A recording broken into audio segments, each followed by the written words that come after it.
présenter nos excuses pour le retard accusé dans le démarrage de ce point de presse pour des raisons que j'expliquerai tout à l'heure. Parce qu'en sus de la rencontre que j'ai eue avec le président de la République sur ce scandale inédit de Dubaï Porta-Potty, que certains qualifient également de Dubaï WC, que le pertinent révérend ivoirien Camille Makosso qualifie à juste titre de caca gang de Dubaï. Donc, l'imagination est en train de se donner libre cours pour qualifier ce scandale inqualifiable d'un traitement inhumain, inimaginable, fait de dégradation de la personne humaine et de l'humiliation extrême de nos sœurs et de nos frères dans ce pays ami qu'est Dubaï.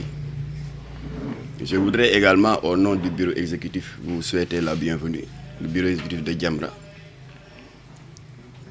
pour que nous puissions avoir un échange sur ce problème sociétal qui nous préoccupe tous. waaye dama bëggoon a def benn leeral balaa ñoo sori ndax dañu nekk en période préélectorale te xam nga ku président recevoir rek ñu ne jàppaleen dóori leen transhumant la foog ma leeral Jamra bañ ko sosee ci mois de février 1983 kon février bii di ñëw ci la ñuy màggal suñu 40 ans de combat contre la dégradation des mœurs et contre l'injustice sous toutes ses formes. Régime politique bu ñëw ci xeex boobu nga ñuy fekk booy dem ci lii nga ñuy bàyyi ba Abdou Diouf demee Ablaye Wade ñëw ci xeex bii la ñu fekk ba muy dem ci la ñu bàyyi Macky Sall bi mu faloo ci xeex bi la ñu fekk bu fiy jógee itam ci lii la ñuy bàyyi kon nous sommes constants dépendre ñu ci benn gouvernement ci benn parti politique nous sommes souverains et nous menons notre combat selon notre propre feuille de route te du dara nag lu dul xeetu mottali suñu jaamu yàlla ndax suñu borom ci làmmiñu sangam bu tedd bi Seydina Mohamed nee na ginnaaw boo leen matale seeni waxtuy juróom seen shahadaat bi seen prestation serment pour dugg ci diine yi joxe azaka woor weeru koor ak aji màkk bu leen ko seen poos ak seen wér-gu-yaram mate maye sanga bu tedd bi nee na liy mottali seen diine mooy ñetti taxawaay yi loo leen gis muy raam di jëm ci penc mi di yàq jikko yi ak di tilimal malaanul islam nee na waajib la maanaam obligation la ngeen opposé wu ci ñu ne ko naka mu ne fi yadihi par l'action bu jàppandiwul nee na fi lisaanihi nga dénoncé su jàppandiwul fi xalbihi nga naxarlu ko soxol ba yàlla xam ne kii kat dafa néew doole waaye metti na Latif sax ndeysaan le fondateur de Jamra daan na faral di kaf naan fi xal bi daal dañ ko war a bàyyeeg suñu maam yi màgget ba xubidaas nga xam ne li ñu mën mooy toog ci seen sajaada yore course di ñaan waaye ñun ñi nga xam ne dese nañu akas néew kàttan ñuy mën di yéeg ko wàcc di dem ak ñëw di xuloo ak di poñante nañu jëfee fi yeddi yi ak fi lisaani yi di alerter ak di dénoncer loolu nag c'est notre droit le plus absolu kenn mënuñu ko déññee ça fait 40 ans que nous le faisons. Alors kon ci cadre boobu bi fi Abdou Diouf nekkee lii foog ma leeral ko parce que dañu ne période préélectorale bi fi Abdou Diouf nekkee alerté wuñu fi yoon dancing bu bon boobu nekk Mbour ñu koy wax Rolls jàpp des jeunes adolescents solo leen ay tenues de travesti ay faux seins ay greffage ay chaussures au talon góor lañu de ñu rosaawu fond de teint di regeju di dammi loxo di def défilé Miss fii ci Rolls Jamra alerté président Abdou Diouf saisir procureur Jamra constitué wu partie civile maître Khassim Touré mené combat bi procureur jox ñu dëgg ñu tëj baar ba jàpp tubaab ba expulsé ko bi Ablaye Wade fale dama jukki quelques-uns rek mais yooyu bari na on est en train d'écrire un livre qui va sortir en février Jamra 40 ans de combat et de réalisation concrète bi fi Abdou Diouf ñëwee Ablaye Wade yéen presse bi yéen doon def des reportages di indi ñëw ci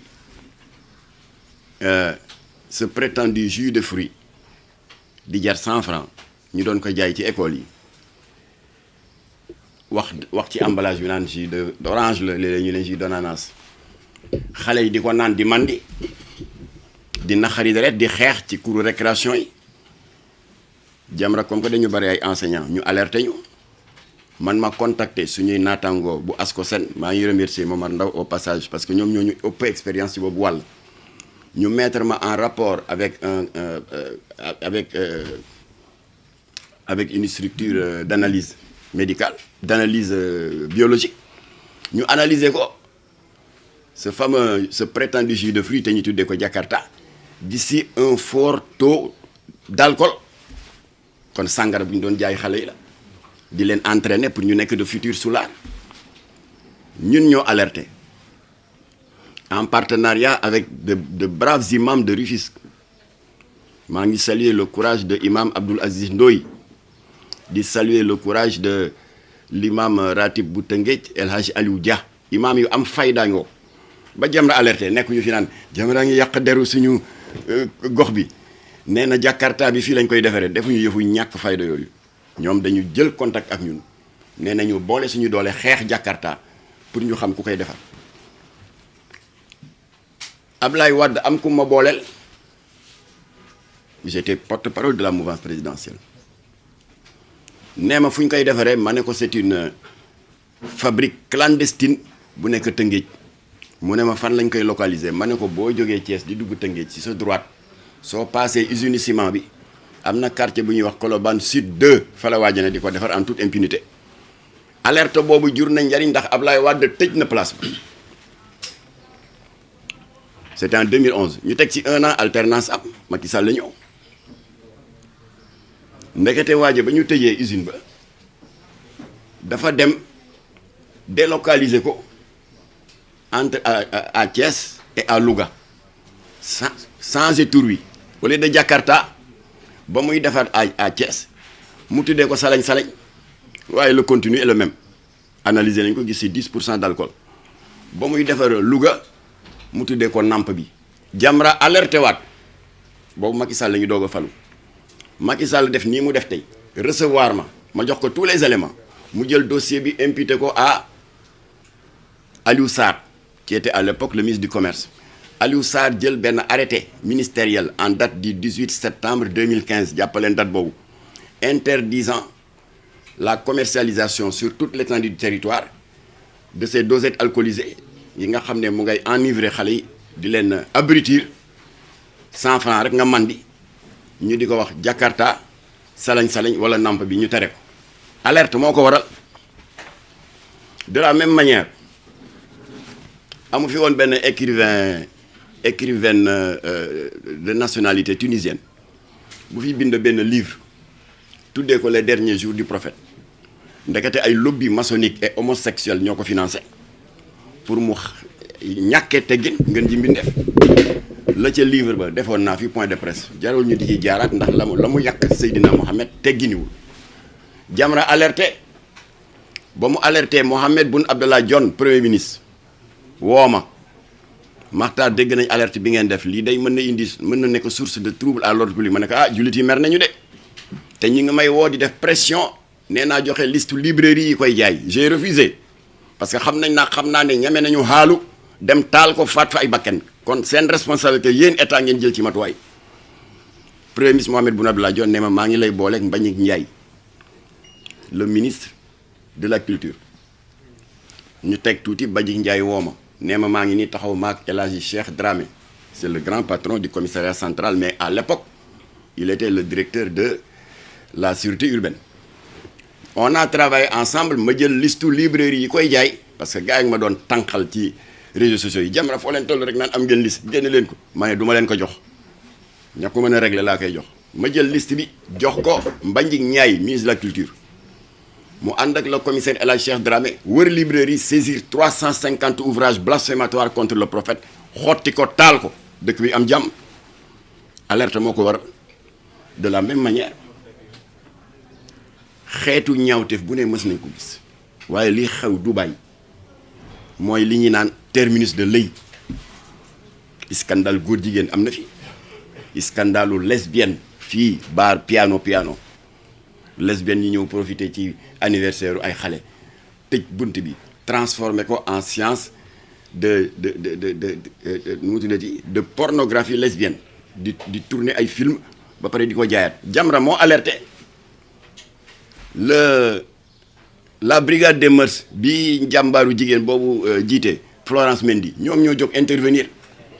jàppaleen am na ñeent ñu ci jàpp ñoo xam ne membre lañu ci liste ba Jamra joxoon Aly Ngouille Ndiaye di góor jigéen yeeg lesbiennes yi boobu association lesbienne bu ñuy wax dégg nga sourire de femme ndekete ñoo sooke musiba la miis yi di wut foofu ci lekk ay musiba lan lañ fay wut. moo tax je maintiens ce que j'avais dit avant may déposer plainte bi auprès du procureur pour apologie du viol ndax miis yoo xam ne ñi ci ëmb yu amul bàyyi kenn xamul ñaata la miis yoo xam ni bu fekkee concours bi jeex na kay ba ñu xam première couronne bi xam première dauphine deuxième dauphine ku ne nga jox ko na mu mérite doyul doo leen bàyyi ñu ñibbi nga di leen yóbbu fii ci complexe ci bu bees bi nu mu tuddati fii ministère yu bees yi ne nga yóbbu leen jam ñaajo soi-disant que da nga leen di présenter ay autorités dont des naar luy ndey loolu. Voilà le résultat. Voilà encore les miss qui font parler d'elles. waaye nag man dama bëgg a wax ni bu leen kenn condamné ay victimes lañu parce que affaire concours miss yi c'est devenu, et Jamra l'a toujours dit, la porte ouverte à la prostitution de luxe, une porte ouverte au proxénétisme. Déposé nañu plainte nag suñu avocat maître Moussa Sarr dana ko topp loolu affaire miss yi la woon waaye mu ngi ni preuve amaat que miss yaa ngi occupé le premier plan ci scandale bi 11 miss.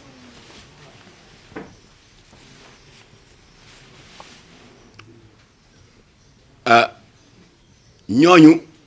en réalité influenceuses yeeg animatrices rajo qui se sont laissés corrompre pour lekki musiba ñooñu c'est des fausses victimes, je dirais même que c'est des complices. ñooñu itteeluñu li ñu itteel et qui a fait l'objet de 2 heures d'entretien et d'échange maak le président Macky Sall mooy les victimes innocentes ñi nga xam ne dañu leen démarché ne leen waaw da ngeen nekk ci problème utum liggéey ñu ne la waaw la ñu leen waxoon pour la Libye oui c'est un pays qui a à reconstruire soxla nañ des maçons des menuisiers bi yoon dañ leen di naan waaw y a des personnes du 3e âge bëgg ku leen assister y a des couples yoo xam ne ku góor ki day liggéey ku jigéen ki day liggéey am doom bëgg benn babysitter yu mel noonu ñii bon kii milliardaire la bu am château bu rëy dafa soxla ku koy toppatool jardinage am arrosage yi yooyu lañ leen di wax dans ce dossier de Dubaï jël seeni këyit ñiy joxe 800 000 ñiy fay 1 million rabatteurs yi dajale leen yóbbu leen waaye dès l'instant que présenté nañ leen à leur employeur ba ñu encaissé seen commission des 2 côtés ba seen poste fees dal ñu disparaître dans la nature ñooñu ñoo mat a rëbb. Alors léegi nag de tous les témoignages que nous avons tous entendus dans les réseaux sociaux te amul témoignage bu gën a crédible bu dul ay victimes qui ne se connaissent pas et qui disent la même chose li wolof di wax naan ku ñëpp tuuf li nga tooy kon am na lu xew ñoom ñëpp daal reconnaître nañu ne ba ñu ne cëpp Dubaï ki leen intercepté au nom de leur futur employeur acte ba mu njëkk a posé mooy retirer sa passeport c'est suspect xanaa kii la nga ko nar a liggéey loolu du jàmm jël sa passeport denc ko. Alors de plusieurs témoignages gis nañu ne ba ñu eggee seen patron pervers sans tourner longtemps autour du pot kii dafa naan def ko ne soxlaawuma la mbindaa nag soxlaawuma la jardinage et cetera dama am samay groupe de copains mooy ñii toog parce que ba ndaw si ne jamet ci salle bi loolu la fa fekk voilà pour que daal ñun dañuy baaxoo di def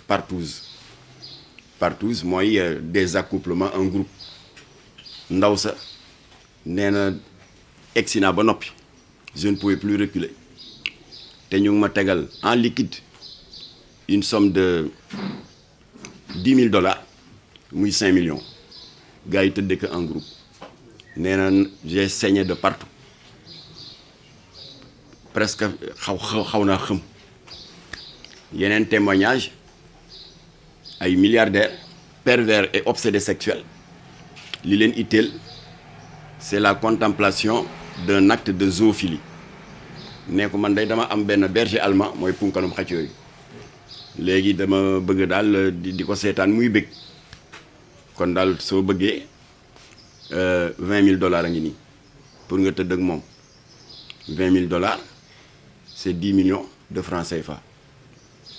ainsi de suite bi nga xamee nag moo gën a jéggi dayoo et qui a fait l'objet d'une enquête pointue de vos confrères de C8 qui est une télévision française spécialisée dans les problèmes de société ñu invité fa benn boroom xam-xam ci laa doog a comprendre ampleur bi scandalu Dubaï bi jur te am un aspect de traitement dégradant et inhumain ci laa ko doog a comprendre alors boroom xam-xam bi nee na déviance comportementale sexuelle nga bari façon yéen xam ngeen ko l'homosexualité góor jigéen yàlla bind la ne góor la nga ne ko d'accorduma dem di def le contraire lesbianisme déviance comportementale la zoophilie mooy ñiy tëdd ak mala yéen presse bi janvier février am na scandale bu amoon ci banlieue bi góor jigéen bu ñu jàpp muy tëdd ak béy et la nécrophilie ci déviance comportementale yi la mooy ñi nga xam ne balaa ñoo yëg vraiment dégg nga leur sensation en tant que homme mooy ñu dem corrompre des gardiens de morgue di tëdd ak néew voilà alors boroom xam-xam bi nag nee nag dafa am beneen forme de déviance rare mais qui existe et qui est violente moom la ñuy tuddee la scatophilie booy jógee ngeen dugg ci seen dictionnaire xool ko ñu ne ko luy loolu mu ne mooy déviance comportementale sexuelle la boo xam ne c'est caractérisé par une attirance vers les matières fécales c'est-à-dire vers les excréments nee na kon lii xew Dubaï c'est à l'actif de pervers sexuels qui ont la particularité d'être des scatophiles affaire u cabinet moo leen intéressé alors léegi ndaw si ne ba ñu ma joxee billet li ma jëkkee am soupçon mooy billet première classe la qui coûte plus d'1 million te nee na man je ne suis qu'une jeune fille góorgóorlu naa ba am sama bac anglais te dégg naa foofu dañ ko fa soxla te rabatteur bi ma démarché loolu la ma doon wax waaye première surprise mooy billet première classe mu ne deuxième surprise ba ma eggee benn ngandam Cadillac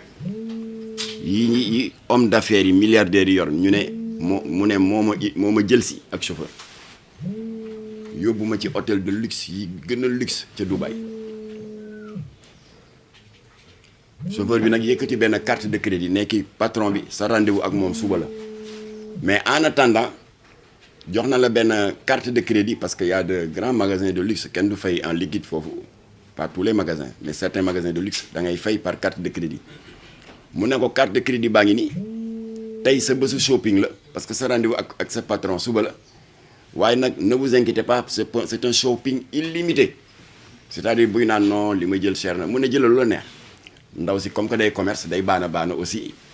jël ay sac en cuir dem ci magasin prêt-à-porter yi jël les plus grandes marques de vêtements sol maalu oto bi ak ci ginnaaw ba mu fees ba amatul fu mu def ay yére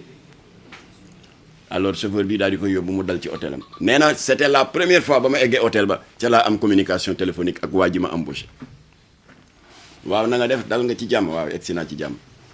bon voilà suba la suñu rendez-vous mbaa fàttewoo ko mu ne ko non en tout cas maa ngi lay remercier maa ngi lay nangam ma ne ko tey nga dee boo xamoon li lay xaar effectivement le lendemain chauffeur ba jël si ko ba mu ñëwee waa ji était seul dans son salon célibataire la milliardaire bien habillé waaye boo leen gisee ak seen jàllaba yu rafet yeeg égal yu ñuul yi ndeysaan da ngay defee ne ay sëtu yonent bi lañ c'est des vrais pervers sexuels waa ji ne ko soxlaawuma la rapport sexuel soxlaawuma la joteeg yow ci lal bi soxlaawuma la dara si kanam tuuti damay naan benn laxatif masalan seere wala constipation ku mu dal xam ngeen ne pharmacie boo dem dañuy laal jaay laxatif bu ko defee bu defee FM 15 minutes après da ngay tëdd fii ma jonkan sa kaw yebbi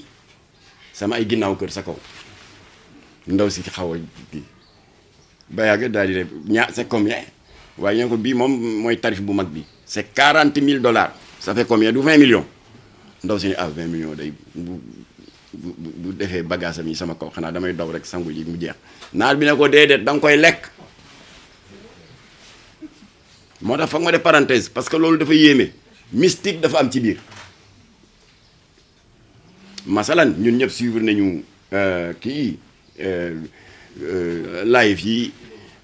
guérisseur traditionnel di def ci YouTube bi en pagaille surtout ñi naan dañuy faj jinne faj rabak léeg-léeg mu naan waaw kii nangama ko dal waaw ay faru rab jëkkër ji ñëw dem ku ko bëgg a takk jabar daw te pourtant ku taaru la jinne rek la daal di def kii bi en direct du ma tudd ay tur parce que vous les connaissez waaw gis nga de ndaw saa nga yuuxu waaye du moom jinne ja nekk ci biir mooy yuuxu ndax yii may tari moo koy lakk jinne ja wàcc na jóge na ca bopp ba mu nga ca put bi mu ngi ci biir bi gis nga mu ngay yëngatu mu ngay agité wu wàcc na mu ngi ca oom yi mu ngay génn mu nga ca baaraamu déy ba génn na jeex na elle va dormir peut-être 1 heure de temps 2 heures waaye bu paree alors mën ngeen ko yóbbu rab bi dana tàggoog moom waaye am na yeneen maa mën yu def yu gën a garaaw am na ci koo xam ne dafa jël li tax ma def parenthèse bi pour ngeen xam lan moo waral ñu tëral nit di ko cabinet ci loo xam ne c'est un non-sens apparemment alors keneen ki ne daf ma seet si diw daf ma seet si nee na daal addunaam dafa jaxasoo ay cat daf ko topp ci gàttal dama projet bu ma dugg mu yàqu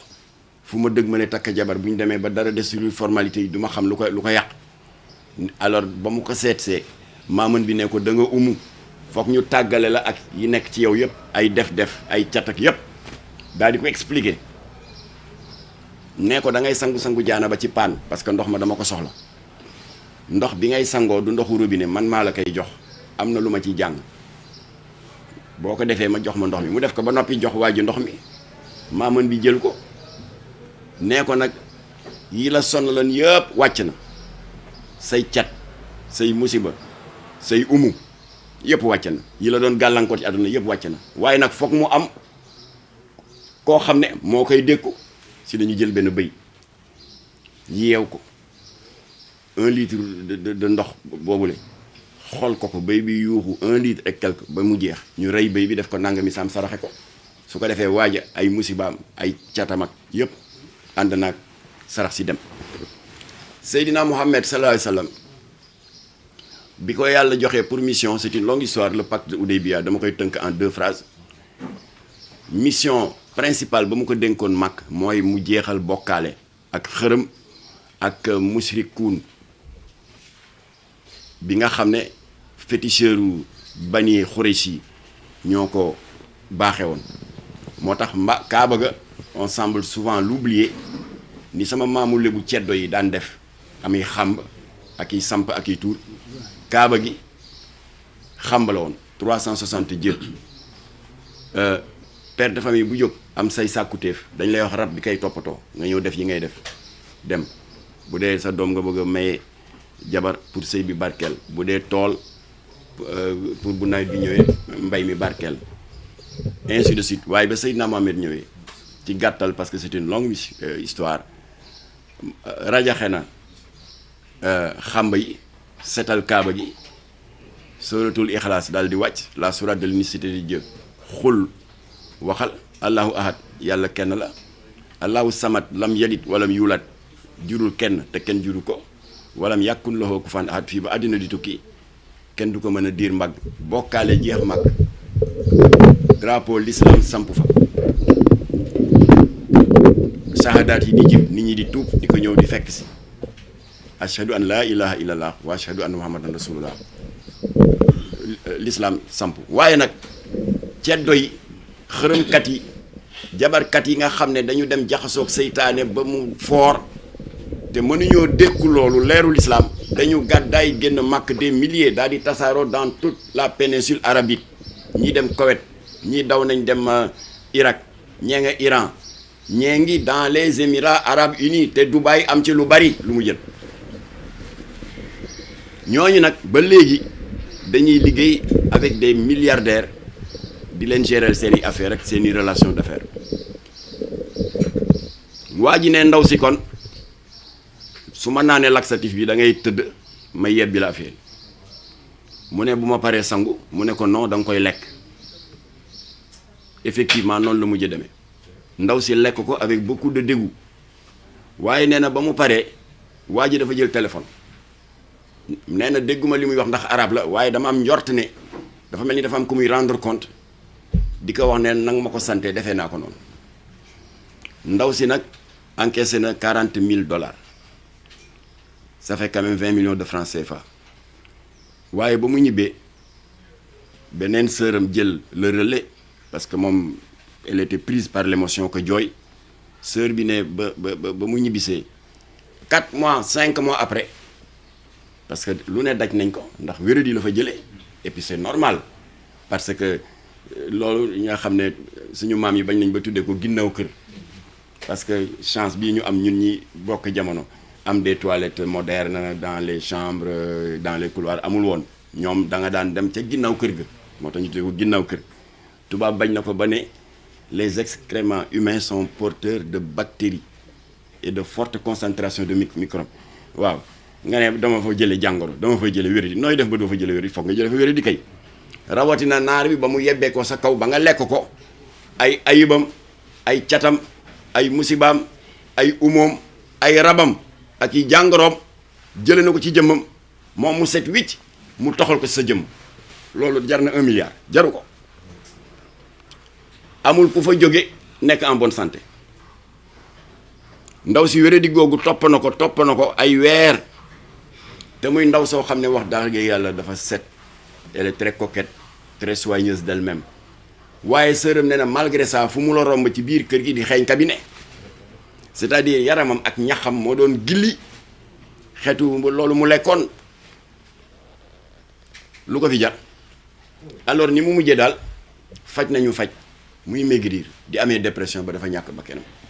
kon nag ci gàttal mënuñoo nettali lépp parce que le président Macky Sall jox naa ko tous les éléments et qui sont vérifiables d'ailleurs ci gàttal et je fais une parenthèse m'adresser ak ñi jot a mucc et qui commençaient à subir l'attrait de ce voyage satanique là pour dem Dubaï ma di leen xamal ni nit dem na fa jële wéradi gu tee wér ba nga mujjee ñàkk sa bakkan am na ku fa jógee am dépression bi yéeg ba jural ko des tendances suicidaires c'est une Ougandaise gis ngeen vidéo baa ngi def le buzz dans les réseaux sociaux nu mu mujj def yéeg 7e étage moom ndoolul de elle a gagné des dizaines de millions waaye nekkatul nit dépression cauchemar di tiit guddi di yuuxu di maigrir amatul appétit 7e étage la jóge tëb daanu dee xaru lu ko fi jar kon na ngeen xam ne du waaw damay lekk ay ginnaaw këru naa rek après 20 millions di déedéet est-ce que sa bakken dana ko fekke alors donc loolu moo tax lii xew Dubaï comme je l'ai dit au président Macky Sall c'est 10 000 fois plus grave que le trafic de migrants bi daal am Libye parce que boobu dañ leen di trafic dañ leen di jaay ñu nekk ay jaam di liggéey ci toolu mboq yeeg toolu dugub yi fii dañ lay ñëw dugal la ci dans du fétichisme meurtrier alors kon nag ba ñu waxtaanee ba pare ginnaaw bi ma ko tënkalee lii ma leen tënk wax ko suñu disponibilité liggéey ak état pour mën a sauver ña fa tag parce que je viens de le dire et je le répète tiktokeuses yi influenceuses yi benn animatrice rajo benn chroniqueuse u télé 11 miss yi itteeluñu ñooñu c'est pas des victimes c'est des complices du Kaka gang de Dubaï ñi ñi itteel mooy ñi ñi nax ay intermédiaires yi gis leen de braves jeunes filles de braves jeunes garçons des diplômés chômeurs animés de bonne foi bëgg a dem wuti teraanga daan seen doole teral seen njaboot ñu nax leen yóbbu leen ñu dugg dans ce guêpier là ba mënatuñ ci génne ba ñu nangu seen passeport teg si ñooñu lañu moo tax sama waxtaan ak Macky Sall la yàgg parce que il faut ñu wute pexe pour sauver leen bëgg nañu ñibbisi mais amatuñu passeport employeurs yi nangu nañ passeport yi bëgg nañu ñibbisi mais amatuñu contact ak seen famille ndax dañ leen di tere téléphoner ñooñu il faut que état bi sauver leen ay doomu réew mi lañ l'état n'a pas le droit de les abandonner c'était ça qui explique la durée de notre entretien parce que dama doon wax ak moom di ko joxale ay preuves alors bu ko defee ñu ngi dégg ci réseaux sociaux yi ginnaaw bi ma président recevoir ñuy naqarlu piège bii ñu tendre ay doomu réew mi toroxal leen nangu seen passeport couper leen seeni relation ak seen mbokk maa ngi dégg ay ñu naan ku dem Dubaï sa affaire la yoonu état new ci yooyu da ngeen koy wax tiktokers yi ñaari rappeurs yooyu influenceuses yi ak miss yi nga xam ne du ñu ay victimes ay complices lañu loolu ngeen di wax leen ko ñooñu man toppatoowuma ñooñu otage yi moo tax ñi ñi téye en otage di leen toroxal di am dañ leen di dóor maa ngi ceeg ay photo jigéen bi dañ ko dóor ba fii neewi parce que lu ñu la sant nga bañ ñu duma la et c'est une parenthèse 2016 amu fi woon le scandale ndeysaan soxna su baax Mbayang Diop qui est condamné qui est dans le couloir de la mort et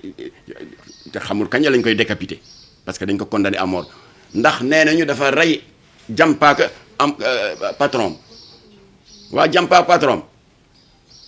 la ko patron bi def ba mu jam ko paaka doo leen ko wax kon c'est pas seulement Dubaï waaye y a des victimes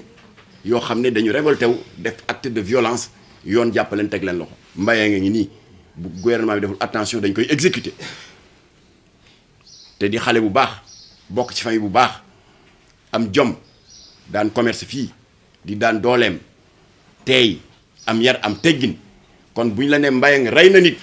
en Arabie Saoudite bul ne waaye lu tax ma di ko def seetal lan lañ ko def ak lan la daj foofa ba ñu mujj ko pousser à cette extrémité là kon am na ay photos yu ñu am ay jigéen qui sont tenus en otage à Dubaï ñu baax bu leen kenn diaboliser bu leen kenn stigmatiser c'est des victimes waxuma miss yu ñàkk jom ya fa dem ñii c'est des victimes dañ leen tendre piège promettre leen monts et merveilles ndekete ñu nga jëm safara ñooñu il faut les sauver waxtaan naa ci ak président bu yaatu mu am ñu ne nag yoonu état nekku ci parce que ku fa dem yaa fa yóbbu sa bopp bu ñu fàtte ni jamono bi fi Senghor nekkee ni mu amee visa demande de visa d'entrée dans tel pays nga xam ne da ngay dem ci représentation diplomatique bi ko fa toogal ci dëkk bi def formalité yi ñu jox la visa nga dem jamono Senghor y avait également visa de sortie c'est-à-dire boo bëggee tukki da ngay dem ministre de l'Intérieur am na fiche boo daan remplir foo jëm ñaata temps nga fay def loo fay wut boo demee fooy dal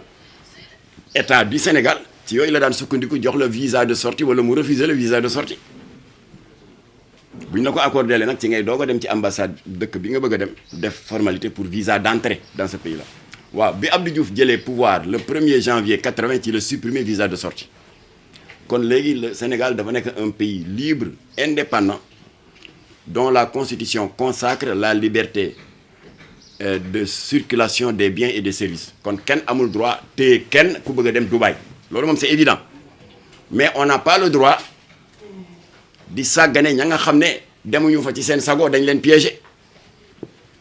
foofu la wax ji ne on n'a pas le droit de les abandonner là-bas alors kon nag expliqué naa au président li naataangoom président Cameroun def ba am ñu mu sowe ci ay doomu réewam mooy ndaw soosu ma leen doon nettali sànq te ñibbi 4 mois plus tard muy xeeñ nefere rek ndaw soosu ba mu sonne ci maltraitance yi te mënul jot kayitam te bëgg na ñibbi bëggul mais waajee téye ay kayitam xam nga lu mu def dafa doxal xelam dafa ne comme que la police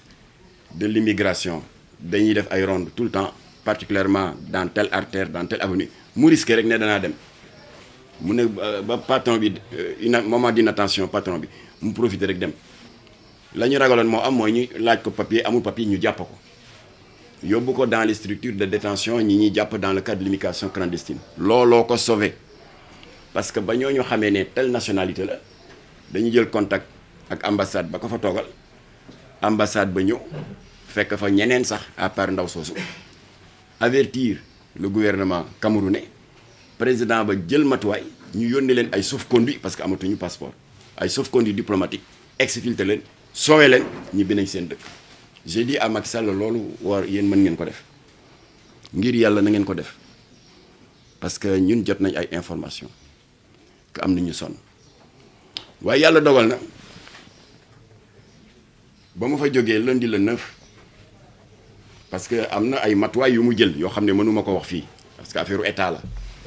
waaye ba ma fa jógee le lundi 9 dès le lendemain mardi le 10 suñu correspondant ba ne foofu à Dubaï jot nañu localiser 5 de nos ressortissants xam fu ñu dëkk xam nañu seen numéro de téléphone portable qui ne marche plus parce que dañ ko nangu xam seen adresse à Dubaï ak seen adresse à Dakar et qui nous ont parlé au téléphone ndax trouvé nañ moyen ba suñu partenaire ba ne foofu am na kenn wala ñaar ku ma leen paas ma wax ak ñoom nee nañ daal Jamra dimbali leen lii bu fekkee président def na ko danañu solo parce que am na ci ñoo xam ne ils ont été portés disparus xamuñu ci lu ñu ne donc je répète que après audience bi jur na njariñ ndax jot nañu signalement ak localisation 5 de nos compatriotes qui veulent rentrer ba loolu amee démb ci 23h yaakaar gën a tàbbeeti encore les autorités diplomatiques des Émirats arabes woo nañ ma ndax man awma seen numéro ñoom ñoo ma woo ki ma woo fonction bi mu am moom la ñuy wax le chargé des affaires politiques et économiques rafetlu na démarche Jamra waaye moom tamit dafa dédouané wu ni état du Sénégal dédouané nee na ñoom yëguñu tiniñu c'est des privés c'est des saay-saay ñoom ñooy def loolu wane nañu leur disponibilité ànd ak ñun ci liggéey bi ñu mën a préserver la qualité des relations amicales entre nos deux pays parce qu'il faut pas ay samba boy de part et d'autre c'est-à-dire les trafiquants de migrants ak des narcs pervers dem ba entacher la qualité des relations des deux pays nee na ma ambassadeur bi nee na ambassadeur u Dubaï bi ne fii en fait des Émirats arabes parce que Dubaï dafa bokk ci émirat bi ginnaaw bu la président Macky Sall recevoir moom dafa dem mission ci lu gàtt bu ñëwee bëgg na ngeen toog ma ne ko je suis disponible ñun li ñu amal solo mooy sauver xale yi ne foofu rek mais saay-saay yi fay dem di lekk ngeen baal ma di lekk ay cabinet ñëw fii di tabaxi étage di dawali 4x4 di tiitaru te ñun xam nañ noo ko amee ñooñu itteeluñu ñun victimes yi ñooñu itteel mu ne ma d'accord kon bu ñibbisee dinaa la woo nga ñëw toog ak ambassadeur bi li nga am ci information nga indi ko ñu xool comment on peut travailler Sénégal et Émirats arabes ensemble voilà donc chers amis loolu laa jëlee ci président Macky Sall léegi nag dafa am lu bees 5 yooyu ma leen waxoon léegi bi ma tardé nii pour ñëw jotaat naa ci suñuy correspondant d'autres résultats de leur investigation parce que Jamra lu ñu def dañ koy investiguer am na 7 yu ci yokku kon Jamra a pu localiser 12 de nos compatriotes esclaves naari toroxal leen nangu seen i këyit di leen def loolu naka su dul noonu te mënuñu ñibbisi am nañ ci 12 yooyu nag balaa may am audience ak ambassadeur bi maa ngi gis sama benn waay naan ma waaw dañuy jox liste bi ma ne ko tous laa leen joxul yéen ñi yéen a ma doon laaj liste ñi doon librairie bi doon jaay livre bi ñàkk teggil Seydina Mohamed bu ma leen ko joxoon ngeen dem taal ko rey fa nit ñu ne Jamra la ma ne ko bu ma leen ko joxee lan ngeen ci mën pour def ko ci seen statut Facebook naan gis nga de gaa yaa ngi Jamra ko trouvé ngeen toroxal ay nit te dañu am njaboot ami doom ami jarbaat n'est-ce pas ak yu bon yi leen naar yi doon defloo dégg nga yàq deru jàmbur tas ay njaboot du ma ko def liste bi ki ma koy jox ci parce que il faut que je respecte mes engagements waxoon naa Macky Sall ne lu ma ci am ci information ci sa loxo laa koy teg parce que ñooñu ñi leen mën a sauver pour ñibbisi c'est pas les réseaux sociaux yow mi yore pouvoir de décision bi la yàlla dénk te nga utiliser woon pouvoir de décision ñu xotti livre Hela Wardi bi doon saaga yonent bi nga utiliser ko woon ba jox injonction Alioune Sarr mu def arrêté ministériel en date du 18 septembre 2015 ñu interdire Jakarta salañ namp bi comme que yow la yàlla dénk boobu pouvoir kon liste bi yow laa koy jox kon nag incha allah président Macky Sall balaa fin de semaine di nga jot les 12 sénégalais waaye ëpp nañ ko de waaye loolu la Jamra jotoo localisé li ci des yéen état ngeen eggali ko waaye en attendant ñii mën nañ leen sauver léegi nag je termine par un petit conseil pour suñu sœurs yi suñu doom yi suñu jarbaat yi et qui seraient tentés par la destination touristique de Dubaï mooy da ngeen defee ne photo scandaleuse yi ngeen gis ci réseaux sociaux yi di wane jigéen ñi di def lu bon loolu leen naar yi jonkon di def loolu seen gémmiñ da ngeen defee ne jigéen ñooñu ñoo ko génne nit am na matadi gu day ni ñu toroxal la même bu doon ay milliards nga ci am sa moroomu doomu aadama tiim la di wàcc ay neferem ci sa gémmiñ nga di ko lekk sa kanam feeñ nit am na matadi bu day noonu naan damay wut buzz xaaral ma génne ko ci réseaux sociaux yi yenn wul maanaam xam nga ñu ko génne naar yi surtout féticheurs yi ñuy travaillent avec des féticheurs parce que c'est pas des féticheurs c'est des milliardaires hommes d'affaires qui veulent faire fructifier leur argent mais di ko jaarale ci xam-xam bu ñuul ñoom boo jëflanteeg ñoom par exemple en 2020 wala 2021 mu baaxoon ci ñoom lool seen sëriñ ne leen da ngeen ko war a tonlantiwaat ci 2022 au lieu ñuy defaat ay contacts di jaar ci ay intermédiaires les trafiquants de migrants mu nar a gudd mais dañuy jël seen agenda tubaab nee na on ne change pas une équipe qui gagne daal di xool ku ma sa jëflanteeg ñoom ñu woo la ah diw ah vous allez bien c'est monsieur Ndang mu ne waaw mais vraiment il faut revenir parce que mu ne ah loolu wu baax na man kay nangam ñu ne ah boo ñëwul ñu génne photo yi voilà comment ça s'est passé parce que saal ba ñu doon defee yu bon yooyu xam nga ku jigéen ki amul benn copinam wala mbokkam bu mu indi naan bu may def loolu kay filmer amul naar yi ñoo koy filmer wu denc ko gànnaay comme instrument de chantage pour le futur di nga ñëw wala doo ñëw nga ne non parce que rek mu ne boo ñëwul day dans 48 heures dinaa la yónnee billet première classe tout waaye boo ñëwul danaa ko génne ñëwoo ñu génne ko yëf yi tasaaroo ba tax na gis ngeen ko yéen on l'a vu nous tous te on félicite Camille Makosso qui a fait un extraordinaire travail te nañu sant yàlla nous ne sommes pas les seuls à avoir été embarqués dans cette galère diabolique et démoniaque alors li mu jur moo di il y a 6 pays africains qui sont impactés par ce commerce de la honte mu di Mali laissez-moi une petite seconde parce que dama ko jàppul par cœur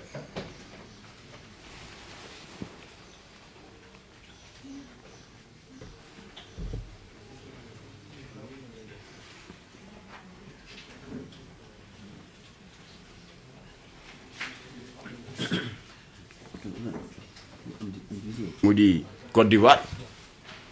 du ma dugg ci détails yi tant d'influenceurs ak tant de comédiens loolu danaa ko wax bu ma egsee ci suñu dëkk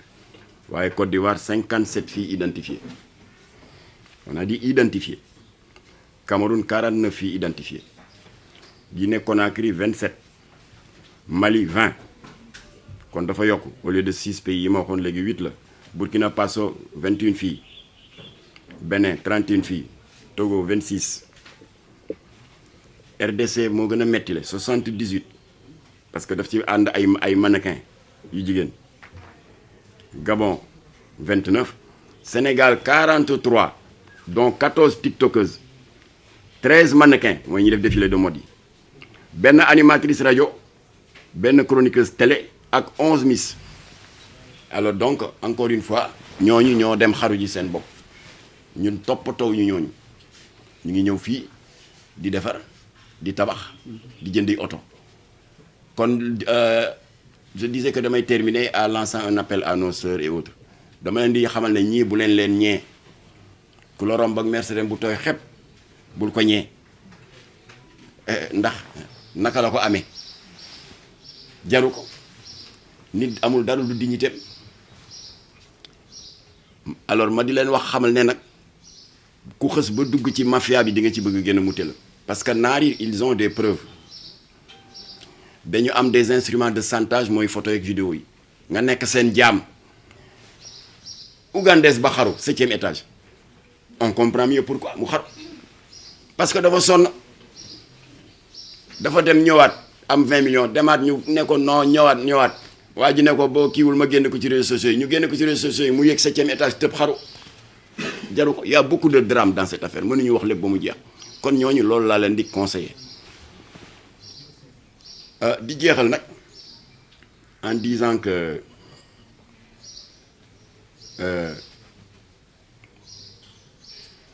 dem di bëgg a daani sa doole à l'étranger lu noble la parce que la ngay wuti wóor na ma ne bu amoon fii doo dem kon ñu am jom ñooy def loolu ñii ñu lalal ndëgg sa rëq itam personne ne peut les condamner dañu daanu ci piège ndax bu amee intermédiaire bu la wax Dubaï lee nga fa opportunité bee nga fa rafet njort rek moo la fa yóbbu boo demee fekk fi musiba itam natt moo dikk rek waaye du sax mbon donc il faut que la presse arrête de condamner et de diaboliser de manière générale nañu def la part des choses il y a les complices liir naa leen sànq et il y a les vraies victimes man vraie victime yi ñoo ma itteel parce que am na ku naan xaw ma rappeur la xaw ma Sénégalais dañu soxor nit ki bu demee am teraangam Jamra yi nekk di wax maa ngi lay tontu ne sa ñooñu ngay défendre parce que fàtte naa sax am na ñaari actrice de série sa ci liste bi ma jox sa ñooñu ngay défendre itteeluñu ma bu ñu yeboo dem xaru ji waaye victimes yi on n'a pas le droit de les abandonner voilà kon nag yàlla na yàlla sàmmal ñu xale yi yàlla nañu yàlla aaral jeunesse bi jeunesse sénégalaise di jeunesse bu am jom jigéen ñi di jigéen ñu am jom waaye àdduna yàqu ba tax na il faut que ñu continuer di leen aider à la vigilance te encore une fois démarche bi Jamra def ça n'a rien à voir avec le contexte politique kii boo gisee ma wax ko mu ñëw toog fii sama wet Madani Sy c'est un leader syndical moom moo yore le dossier scandaleux de Ama Sénégal l'ex-société de nettoiement nga xam ne état bi daf ko dissoudre mais il y a pas de plan social fay ñu leen seen unité de congé unité de départ à la retraite unité de licenciement 3 milliards et quelques état bi di leen dawloo waaye ba ma ko waxee Macky Sall ci alerte yi may def mais il m'a reçu boole maag Mohamed Boun Abdallah Dionne premier ministre boole maag Amadou Ba boole ma ak Antoine Diome actuel ministre de l'Intérieur qui à l'époque était agent judiciaire de l'État ba tax na ñetti chèque génn na parce que état bi xëy na dañu nekkoon en pleine année budgétaire waaye ñetti chèque génn na bu ne 130 millions de 390 millions si boru 3 milliards bi loolu avancement la waaye dossier bi toog ba yàgg daal di tàkk parce que man je n'ai plus d'interlocuteur bi Macky Sall supprimer le poste de premier ministre kon monsieur le président ci sama jokkoo ak yow la lundi junji naa la le dossier de Ama Sénégal Madane yi ngi toog Ousseynou Diop a ngi toog ana Amdi Moustapha dossier Sotrac 9 milliards leen ata ameloon Jamra à travers la personne du fondateur Rahmatoulaye Ali Abdou Latif Gueye def une médiation collective parce que dañu joxante woon loxo ak Soxna Fat Sow Sarr sociologue joxante loxo ak Rahmatoulaye Ali l'historien le professeur Iba Der Thiam ak Alioune Tine on avait mené cette médiation à 4 daal di arracher 5 milliards ci état bi sur les 9 milliards kon mu des 4 milliards voilà donc ñoom dañu ñëw pour que les gens comprennent que c'est dans le cadre des alertes que nous avons fait pour Ama Sénégal def nañ ko pour les anciens combattants de la guerre du Golfe dossier baa ngay avancé def nañ ko pour le conflit foncier de l'ex-aéroport de Dakar dossier baa ngay avancé parce que am na yu ma ci jox Macky Sall c'est dans ce cadre-là que l'a alerté Macky Sall woo ma pour affaire Dubaï bi mais du affaire élection seen législative bi demee leen na leeg seen politique du ma candidat aw ma fa candidat waaye lii dafa garaaw te ay doomu réew yi ñu téye en otage le président se devait de les secourir et il a très bien fait de m'appeler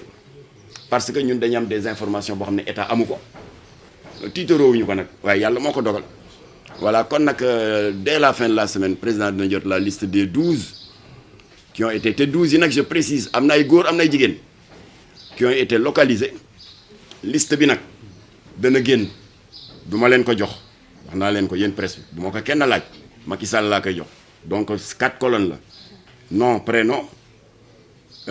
numéro de passeport parce que am na ñoo xam ne balaa patron yi di confisquer seen passeport jëloon nañu soin bind ko quelque part adresse à Dubaï et adresse au Sénégal noonu laa koy joxe Macky Sall jox ko mu travaille en étroite collaboration avec les autorités consulaires de l'ambassade des Émirats arabes unis di ñaan yàlla mu def ci ndox mu sedd état du Sénégal mën a yónnee ñooñu ay sauf-conduit diplomatique comme que amatuñu passeport ñu mën leen exfiltrer rawale leen ñu mën a dellu si sains et saufs au sein de leur famille yal na yàlla dàqal Sénégal seytaane yal na yàlla ñoddi fanu suñu ay kilifa diine te toftal ci wér yal na yàlla def jàmm ci réew mi te laqal ñu Sénégal fu yàq yegul wa salaamu aleykum wa rahmatullah